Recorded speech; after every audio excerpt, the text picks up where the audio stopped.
संगठन के सिद्धांत के संदर्भ में लूथर गुलिक के 10 सिद्धांतों का जिक्र करते हैं। कार्य या विशेषज्ञता का विभाजन, विभागीय संगठन के आधार, पदानुक्रम द्वारा समन्वय, विवेचित समन्वय, समितियों के माध्यम से समन्वय, विकेंद्रीकरण, कमांड की एकता, स्टाफ और लाइन, प्रत्यायोजन और नियंत्रण का विस्तार। यहाँ पर अगर थोड़ा बात समझने की हम लोग कोशिश करें तो कार्य या विशेषज्ञता का विभाजन, जैसा कि लूथर गुलिक का मानना है कि कार्य विभाजन संगठन की नींव है, यह संगठन का आधार है। संगठन के लिए यही कार्य विभाजन कारण बनता है। और यहाँ पर कार्य या विशेषज्ञता का विभाजन अर्थात विशेषज्ञता के बिना प्रशासन अपने उद्देश्य को प्राप्त नहीं कर पाएगा। प्रशासन के लिए विशेषज्ञ का होना, प्रशासक के लिए विशेषज्ञ का होना अति आवश्यक है। और उसी आधार पर कार्य का विभाजन होता है, तभी अच्छे प्रयासों से और अच्छा बेहतर परिणाम आता है। विभागीय संगठन के आधार अर्थात विभाग प्रशासनिक ढांचे का एक विभाजन के सदृश होता है और वहाँ पर विभाग के में संगठन ही संगठन के लिए एक आधार का काम करता है। वही वहाँ पर उसमें व्यापकता लाता है। वहाँ पर एक केंद्रीकरण की बात होती है और फिर कोई कार्यपालक मुख्य रूप में उसके अधीन अन्य सभी होते हैं।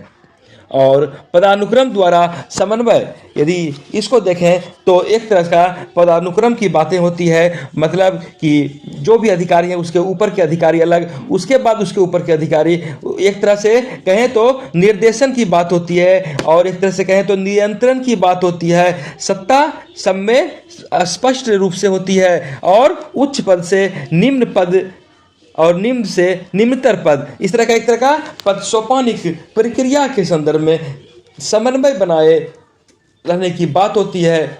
संगठन में विवेचित समन्वय अति आवश्यक होता है। एक दूसरे के साथ समन्वय बनाकर ही बेहतर परिणाम आता है। और कोई भी विशेष पद पर काम करने वाले कार्मिक हैं जो संगठन में विभिन्न क्रियाएं की जाती है, तो वहाँ पर यह जरूरी हो जाता है कि जो शेष काम बट हैं उसे बांट दिया जाए, सभी क्रियाओं को व्यवस्थित रूप से बांटा जाए, परस्पर रूप से न सिर्फ बांटा जाए बल्कि संबंधित किया जाए।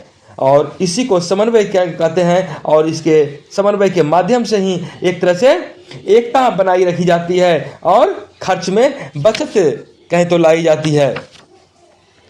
उसके बाद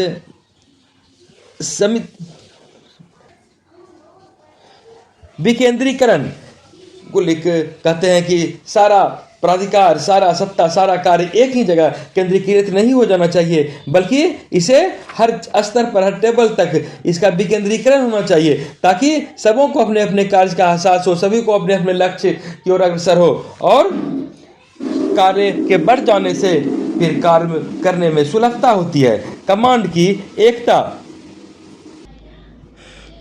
यूनिटी ऑफ कमांड या एकता सिद्धांत जिसे कहते हैं, इसका तात्पर्य यह हुआ कि प्रत्येक कर्मचारी एक ही उच्च अधिकारी से आदेश प्राप्त करता है। अगर कोई अधिकारी है, हर तरह के उच्च अधिकारी उसको आदेश देंगे तो फिर काम में भ्रम की स्थिति उत्पन्न होगी। इसलिए कई उच्च अधिकारियों से आदेश की बात नहीं होती है, बल्कि एक अधिकारी का ऊपर का एक ही उच्च अधिकारी होता है। इससे कुशलतापूर्वक कार्य होता है और उत्तरदायित्व का निर्वहन भी भली भांति होता है। स्टाफ और लाइन का सिद्धांत, तो यहाँ पर हम यह समझ सकते हैं स्टाफ और लाइन संगठन के लिए अनिवार्य होती है।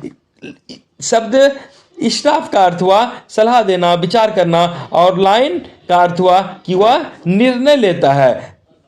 लाइन का अर्थ कि वह निर्णय लेगा, कोई कार्य का निष्पादन करने की उसमें शक्ति होगी, उसमें वह सत्ता होगी, उसको वह कार्य करने का वैधता लिए हुए होती है, उसे कानूनन उसे वैधता प्राप्त होती है। और स्टाफ का अर्थ हुआ सिर्फ वह सलाह विचार मशविरा कर सकता है।